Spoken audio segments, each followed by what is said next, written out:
On the 4th of June, the European Commission approved the new standard contractual clauses, which replaced the legacy ones from 2001 and 2010.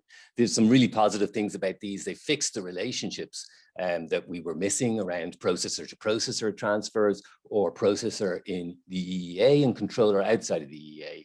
And also they deal with chains of processing where you have multiple sub-processors. Everyone can come together, sign the same documents, and quite easily just by changing the annexes, you can update that and maintain them. So that's really positive.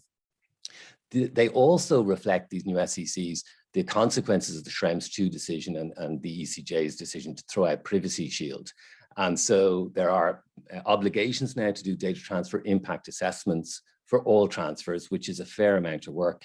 And the transparency obligations have increased quite significantly, and probably particularly the requirement to provide the data subject with the annexes at the back of the SCCs if asked for, and those state who the parties are, what's the data involved, is it a special category, the nature of the data processing, the types of technical and organizational measures that are used to protect the data. So I would imagine many organizations don't have robust annexes at the moment and are really going to have to put a lot of work into getting these to a stage where they can confidently share them with others.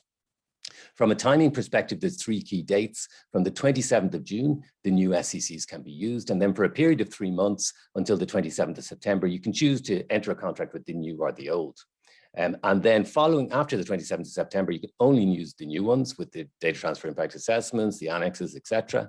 And you have a period of 15 months until the end of December 2022, in which time you have to get rid of all your old SCCs and only be using the new ones.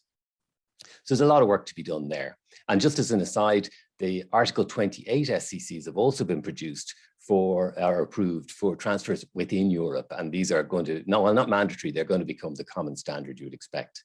So look, if there's anything more you want to find out about that, you can check out the mazars.ie website where we have some more information. And obviously, we're here to help if needed. Thank you.